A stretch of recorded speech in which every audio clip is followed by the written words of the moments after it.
1665 मध्ये संभाजी महाराज व येसूबाई यांचा विवाह झाला.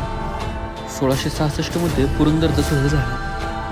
1666 मध्ये शिवाजी महाराज व संभाजी महाराज यांची आग्र्यातून सुटका झाली.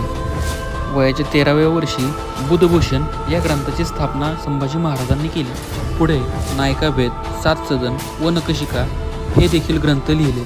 15व्या वर्षी जव्हारचे युद्ध व कयूम खानाचा किल्ला संभाजी महाराजांनी जिंकला. त्यानंतर 1676 मध्ये संभाजी महाराजांना शृंगारपूरची सुभेदारी दिली. स्वराज्यात होणाऱ्या आरोपामुळे संभाजी महाराज 1677 मध्ये मोगलांना जाऊन मिळाले.